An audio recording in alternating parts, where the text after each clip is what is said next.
Hi, this is Carolyn. Thank you for joining me for our very first episode. Today I will talk with trainer Ron Moquett, a compassionate horseman and rising star who always puts his horses first.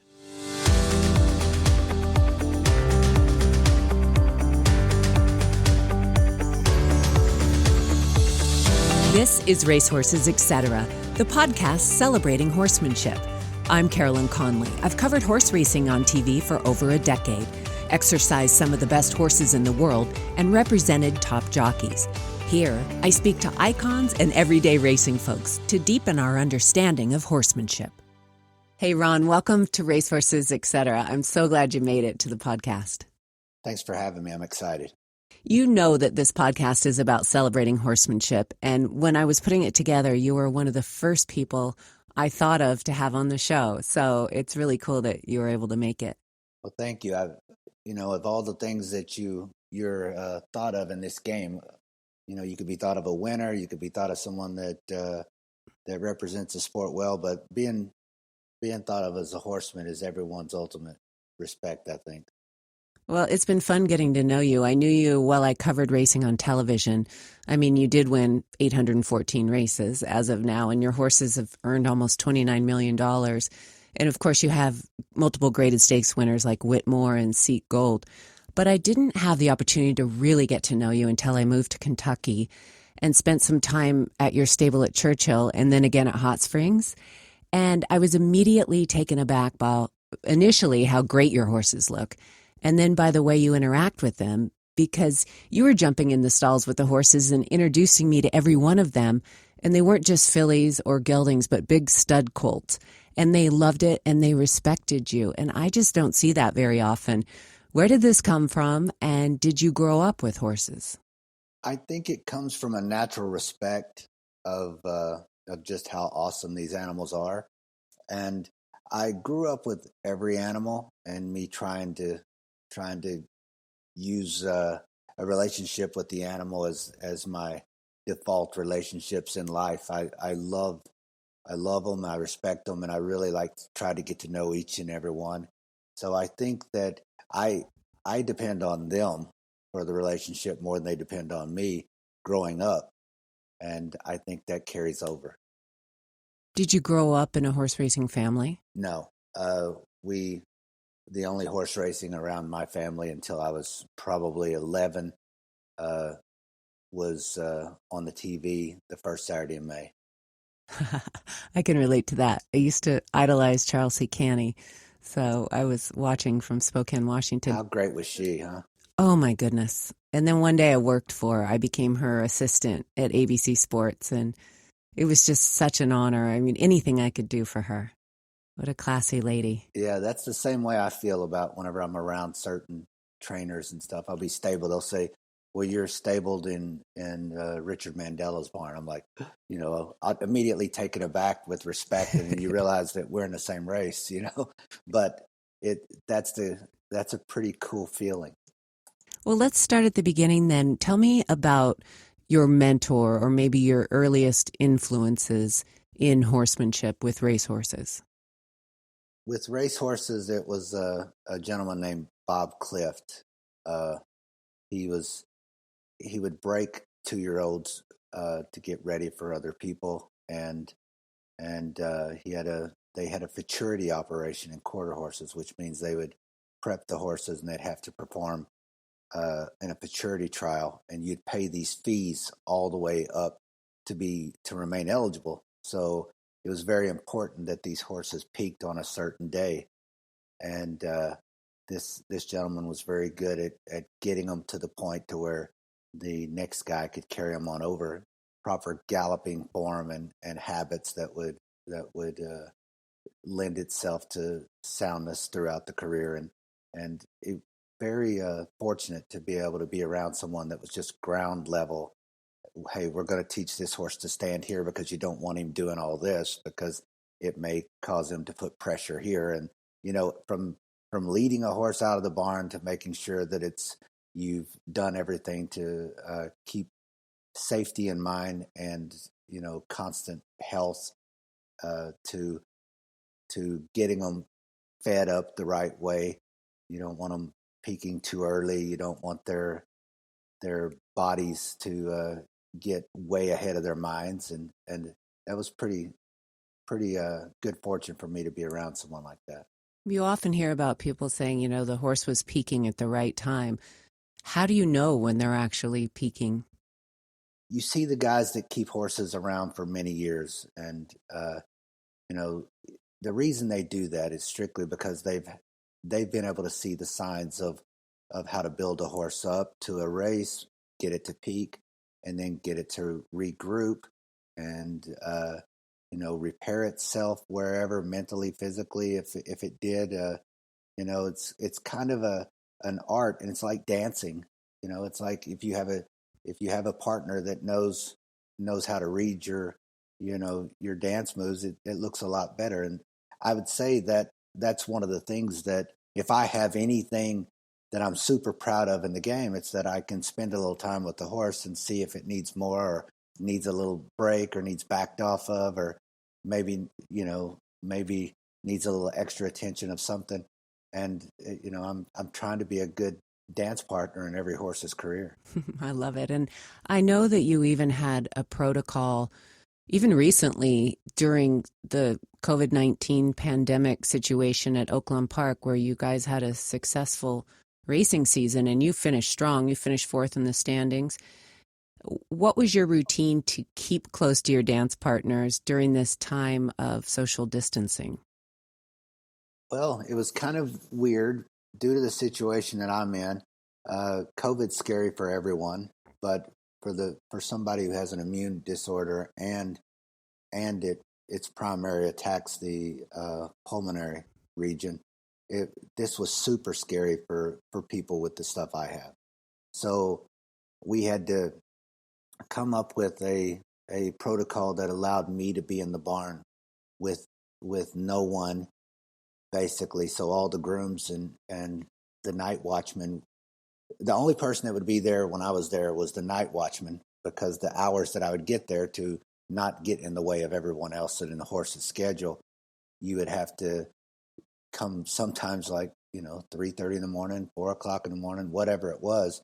And I would get to look at all the horses and go through them without anyone there, wearing the gloves, wearing the mask, understanding that horses, aren't used to receiving me at that time sometimes, and spend a little time one-on-one with each horse, and then try to be out of there before the rest of the world woke up and come to the barn. And that was a way to for me during my situation to stay safe. I would imagine the horses appreciated you being there. It seems like you're pretty close to most of them. Yeah, I've got different relationships. I tell everyone it's like that you've seen the YouTube videos where the teacher's standing there and all the kids come in and they got their own individual handshake. Yeah. Where they may have the sideways handshake or the fingertips or whatever, and they may do a little dance. Well, I have that with every horse, and I'm kind of like the teacher that's you got a different way of communicating with. My wife says that my accent changes whenever I talk to certain people, that I automatically blend in, trying to, I guess I don't know if it's deep down trying to blend in or whatever, but if I'm talking to someone from where I'm from, I sound like them, and then whenever I go up north, I lose my accent completely. And I think it's the same way with horses, because if you come in certain stalls with a big stout coat, he doesn't respect you if you're weak and you are sweet and kind. You have to stand your ground and say, I am here equal with you, and we're gonna get to where we need to go by us working together. And to where a filly, you might go in there and be super quiet and let her come to you. And so we change the way we talk to each horse. And I remember a chestnut filly that would stand with her butt to the door, and you were so patient with her. She was quite different than all the other fillies in the barn. Tell me about her. That's Subiaco. She wants to be courted. She doesn't like to be pushed around. You have to let her come to you. And if not, the relationships, it's about like if you walked into the house with your significant other and you go, you know, hey, lucky you, I'm here, and you're not going to get the response, and you may get a mad partner for the rest of the day. Where if you walk in and you go, hey, how was your day? I'm so excited to see you, and you come on their terms, they're a lot easier and more willing to take in any information you want to give. And with her, she's basically the alpha in every relationship, with the rider and the hot walker and everything. And so we just have to get along with her to be efficient and effective. We have to get along with her on her terms, and her terms is I take my time every day to let her decide when I can visit, and she always lets me visit, and it's always when she's ready. Now, a horse like that that's so particular, obviously you found the key to her and you've had success. Are there horses where you might say, okay, this has gone too far, they've become spoiled and we need to draw the line? Are there those types as well that you deal with? Of course. And the thing is that everything that I do with a horse is basically in their best interest. So if I have to get on to a 2-year-old colt that's rearing up and pawing, well, he has to understand that the reason that I'm not wanting him to do that is what if he falls over and hurts himself while he's acting up? And that concrete isn't very, very favorable to his health. So I would get on to him and say, no, we're not doing this because it's what's best for him. He can't act like that, because not just is it a danger to the handler, the hot walker, the gallop person or whatever, but it's a danger to himself. So when I do things at all with correcting or any time that I have to make sure that they're not too spoiled, it has to do with, we have to first ensure that you're healthy at the end of the day. And if this action or habit is making you where you're putting your health at risk, then we have to handle that now. Well, one horse who has a very strong personality, but you've had tremendous success with him, is probably the most popular horse in Hot Springs, Arkansas, Whitmore. And I watched him a couple of races ago when I was at Oaklawn before the pandemic, and you were out of town at, I think, your son's wedding. He kicked behind the gate and he was very much making his presence felt. And it's almost as though with you out of town, all bets were off. But it's a substitute teacher kind of deal. You've got the teacher comes back and says, I can't believe Tommy acted like that. And, well, he's not the same whenever you're not there.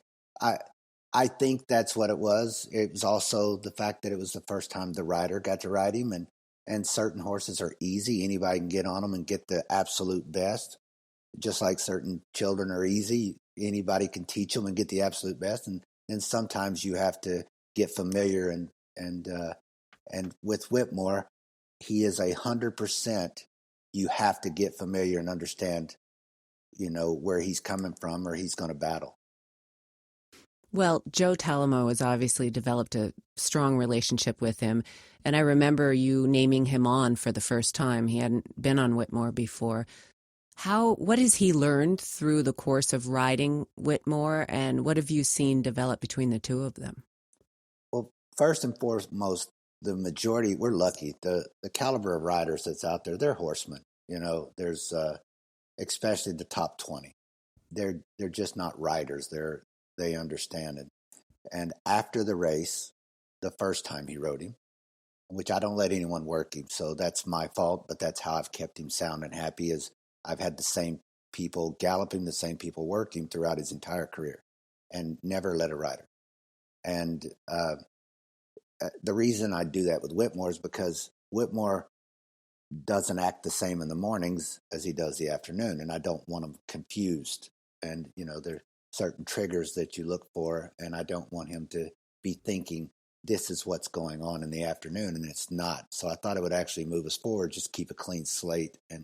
But he's very strong, and he likes to play with you, and he likes to play with riders. And sometimes he'll make you think he's going to get out, and sometimes he'll make you think he's going to get in. If you overcorrect him, then if you correct him a little, he's okay. But if you do the natural reaction, which is kind of, hey, we're getting out a little. He'll start embellishing just because he knows he's got you.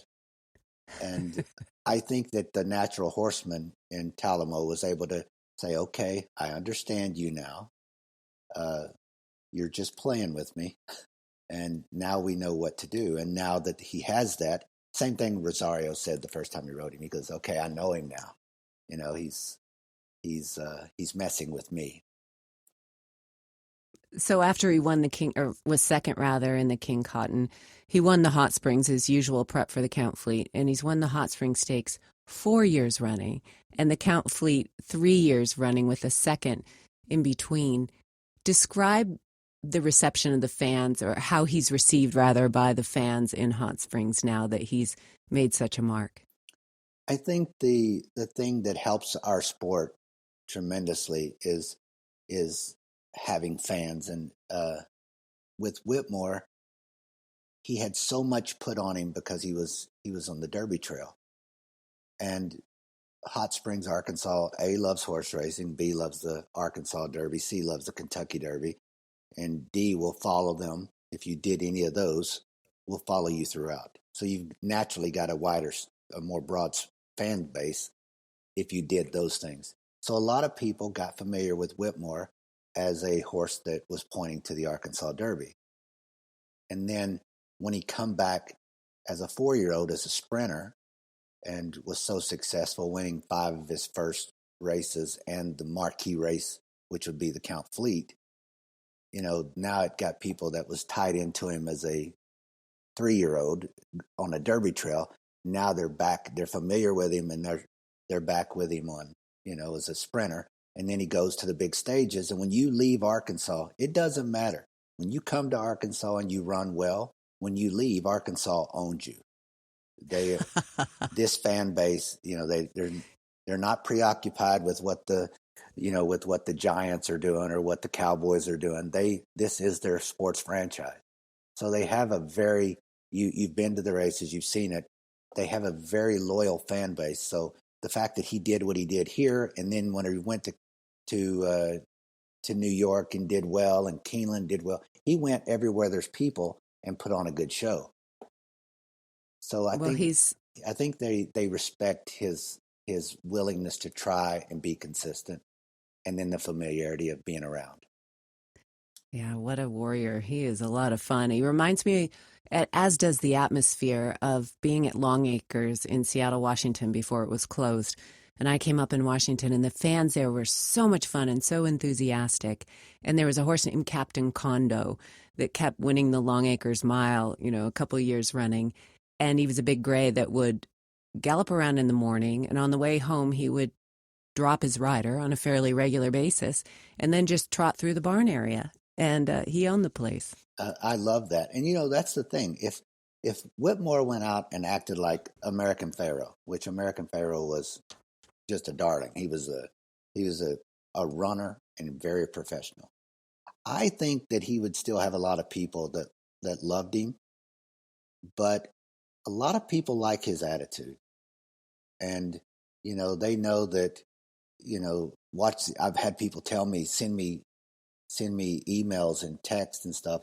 I knew Whitmore was going to run well because he kicked before he went in the gates. And I'm like, okay. And, I knew Whitmore was going to run well because, he was bouncing around before, in the post parade, and he act like he was going to strike the pony. I mean, they all like that little bit of, hey, I'm a bad boy. And your wife, Laura, played a big part in his success as well. She's your assistant trainer. So tell me about that relationship at work, and how do your views on horsemanship align? She originally first come to the track, and we both was working for Bernie Flint. That was in the day that a lot of the guys didn't allow young girls to gallop. And, so she started off as a hot walker, and I was there, and I would fill in wherever I could, walk hots, drive the truck trailer, clip horses, and she was willing to to work as an 18-year-old, and I think I was like 22, 21. So I would notice that she was 100% horse. Everything. It wasn't for the job. It wasn't for the money. It wasn't. It was. I like horses, and I don't care if I make extra. I'll be here. I don't care if that horse. If we got someone that didn't show up, and there was 4 horses that needed groomed and done up in 4s and pack feet, we stayed there, and it wasn't even a question. It's just we had the same interest in the care of the animals and the respect. So we got along on that when we were friends before we ever started dating, and that carries over. I do not have to worry if I'm at the track and she's in the barn that something's going to be shortcut, or most people's assistants are unbelievable and all that, but I never have to worry if someone's in a bad mood and wants to get out of the barn and leave, because the people that I have been taught by she and I, and they've been taught to respect the job and the horse. You mentioned Bernie Flint. Would you say he's one of the bigger influences in your approach, in your horsemanship? He's definitely one of the ones that he's the first thoroughbred trainer I ever was around. And I think he's very underrated in the amount of respect he has in the industry. If you've ever looked him up, he's had an unbelievable career.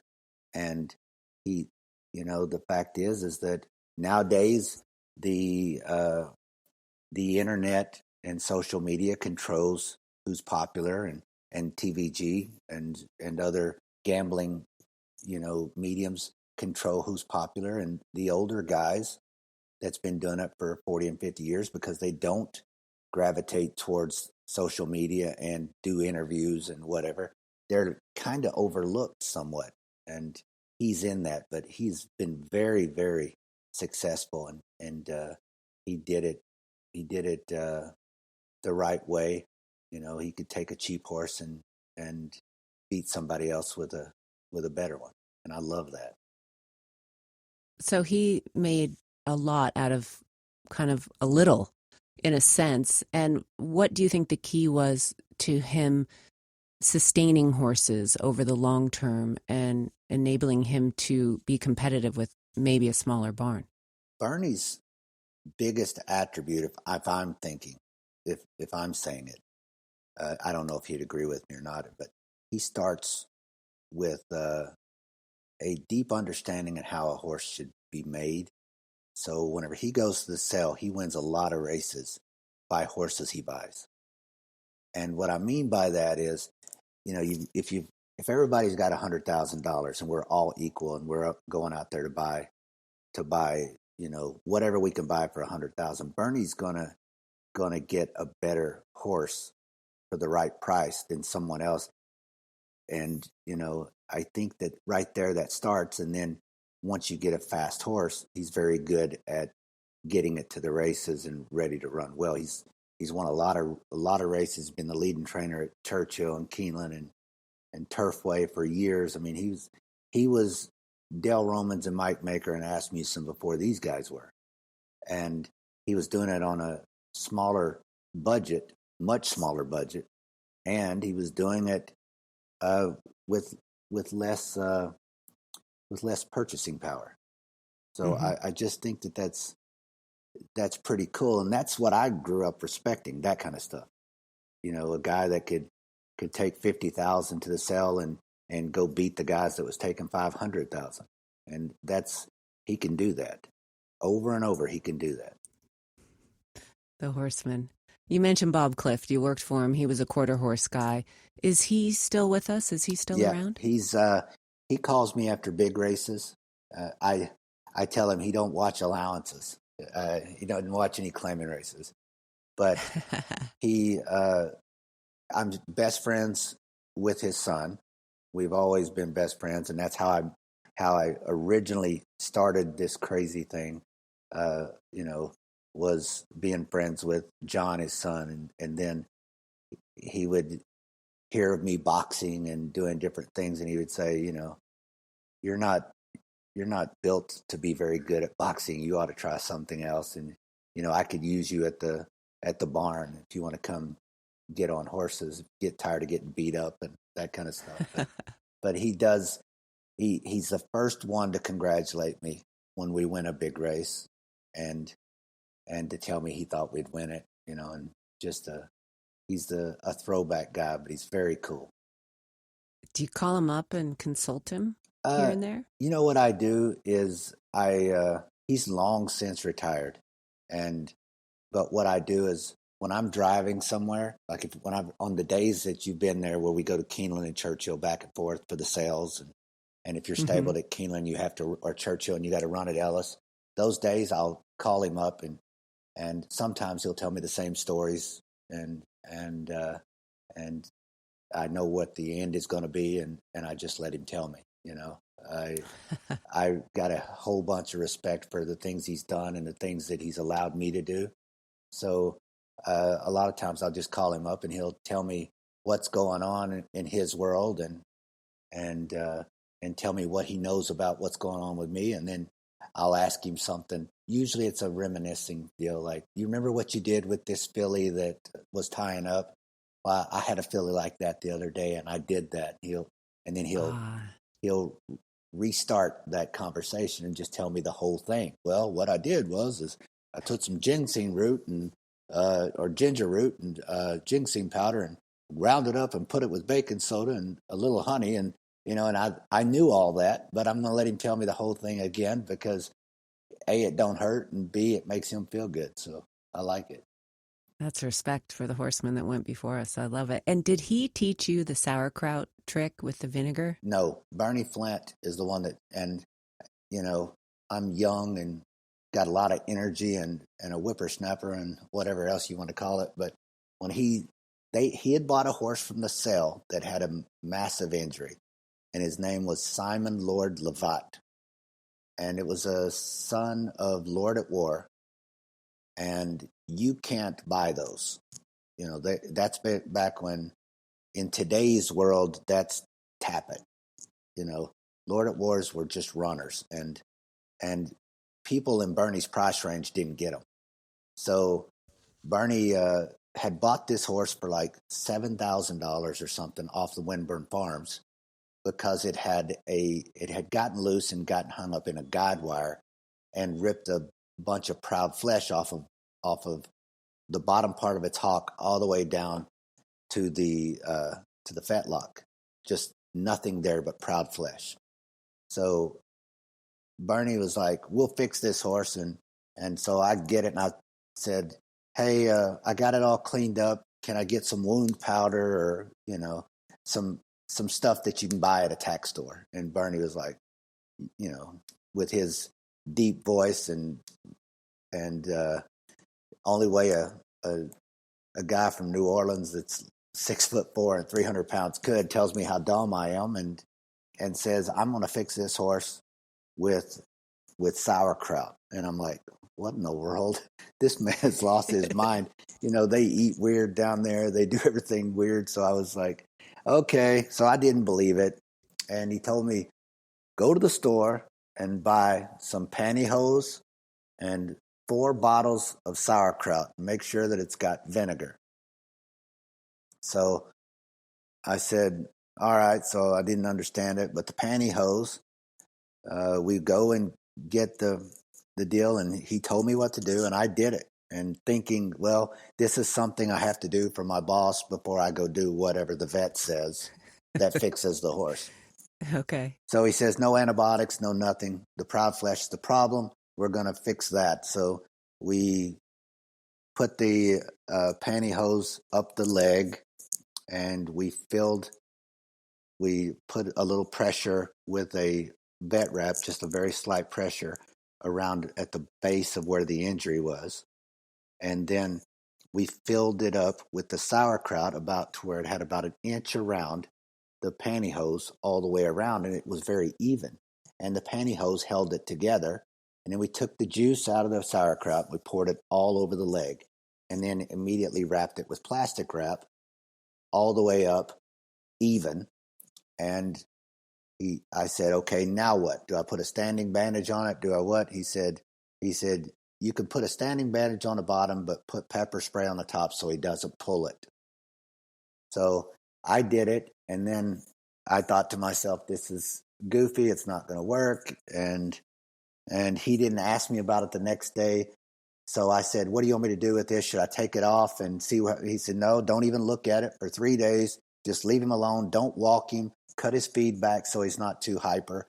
And we'll look at it in 3 or 4 days. So the third day, I run in there and we pulled it. I couldn't wait to see what was going on and get him started on what I thought would fix him.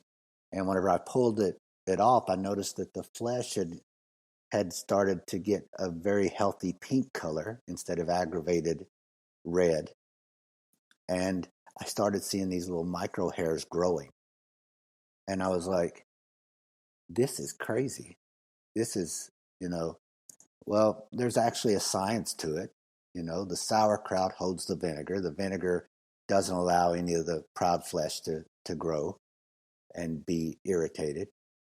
And it keeps it clean and cool.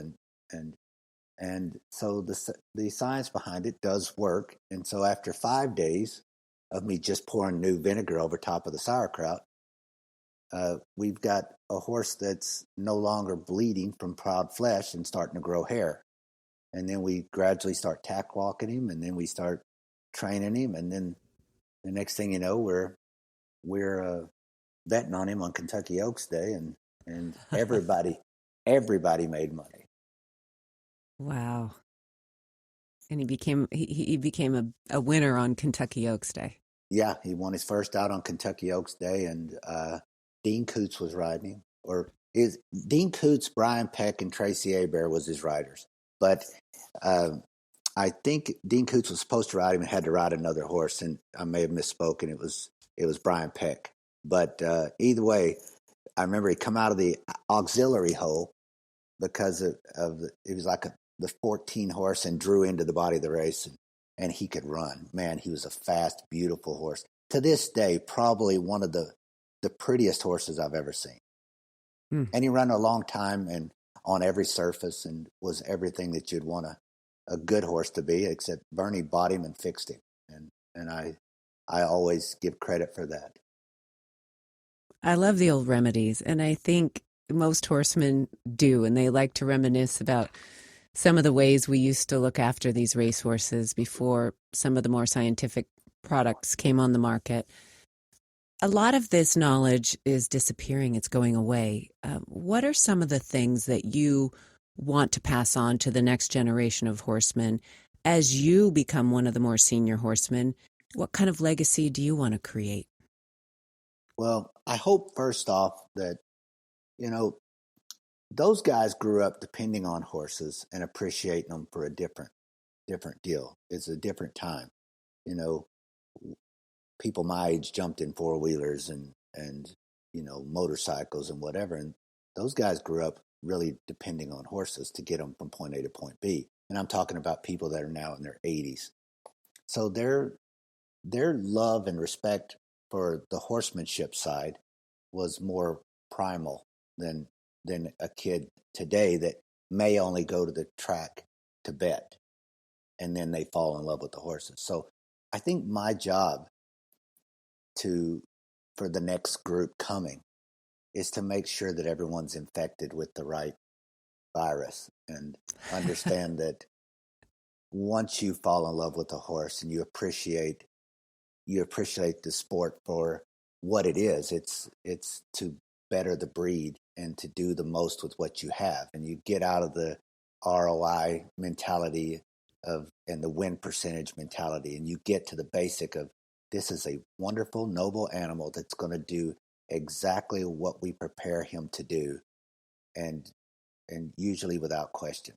So it's a huge responsibility, and more importantly, there's a huge amount of appreciation that needs to go to that. Preparation is a key part to what you do. I see how meticulous you are around the barn in terms of the notes to the staff and things of that nature. But I've also seen your closet door in your office, and you were very intentional with that closet door. Would you describe that? Yeah,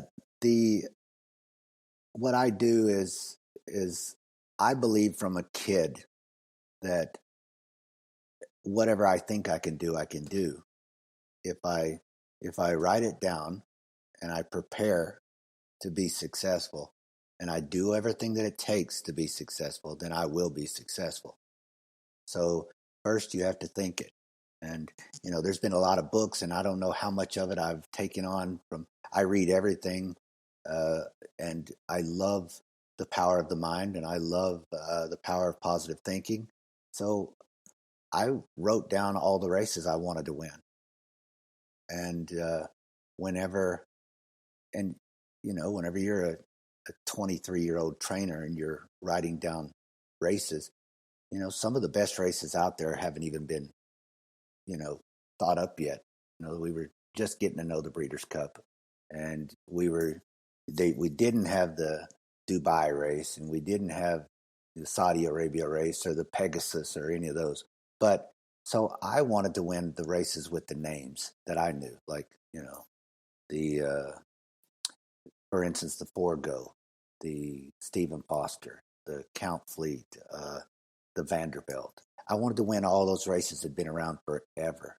And then I wanted to win the Breeders' Cup Sprint because that's where I thought the fastest horse in the world was. It doesn't matter who wins the Kentucky Derby. The most races in this country every year are ran at 6 furlong distances. That they run maybe 6 races a year at a mile and a quarter. So congratulations on winning that. That's great. But everybody's competing at this 6 furlongs. So I thought whoever wins that has the fastest horse in America. And I wrote that down. And most of my races that I wrote down early were sprint races, and then we gravitated towards some of the other ones. But I keep writing them on there, and then I get to keep taking them off. So I feel like I don't take them off, but I mean I take them off the list of accomplishments. But I think it's because I believe I can do it, and I put a plan in to do it. You manifest it. And is that a chalkboard door where you write with chalk, or is it painted? No, it's painted. Yeah, you painted those names down, and you won races. I've won. There's probably 20 names on there, and I've won like 17 of them. And they're like crazy. Who writes down DeFrancis Dash? Well, the reason I wrote that down was because there was a horse that I followed that I wanted, that I liked, and I thought, well, that's. And someone on maybe Charles C. Canty said it, on a deal. Well, this is one of the premier sprint races in the world. It's been here for X amount of years, and this is a stepping stone to the Breeders' Cup. So I wrote that down. That's a race I wanted to win. And me being from a border town of Arkansas and Oklahoma, I didn't grow up in Maryland and say, one of these days I'm going to travel great distances to win this one particular race. They still run a race called the Preakness there, the Pimlico Special. I didn't write those. I wrote down the DeFrancis, and I ran in it twice and won it once and run second once. So it's just weird how it works out. What name belongs on that door that you haven't put up there yet? I think now that I'm seeing how the industry is evolving, I think, honestly, I didn't care about winning the Kentucky Derby until after about my 10th year of training, because I saw that those are the people that get the opportunities to have the good horses. So if you want to get to work for the people that can give you the good horses that win those kind of big money races, that's where the lion's share of our money is every year, is in the Breeders' Cup Classic and the Derby, and those are always the big ones. So I thought, well, I'm going to put the Kentucky Derby on there, and I'll put some of the other route races up. I love route races. I just never thought that it was that big of a deal until like the last 10 years.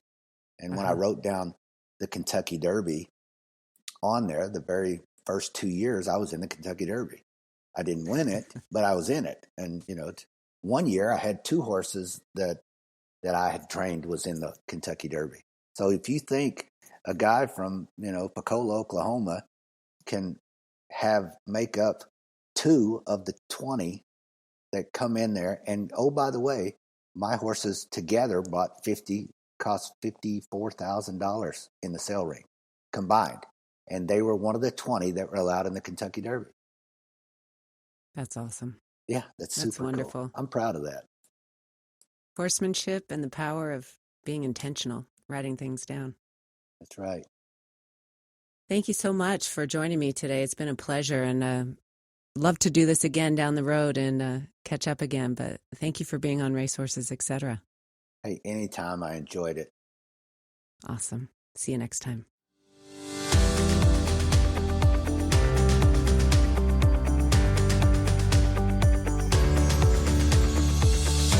Thank you for joining me on this episode of Racehorses, Etc. Please go to carolynconley.com and become a Racehorses Insider. We'll keep you up to date with exclusive content and more.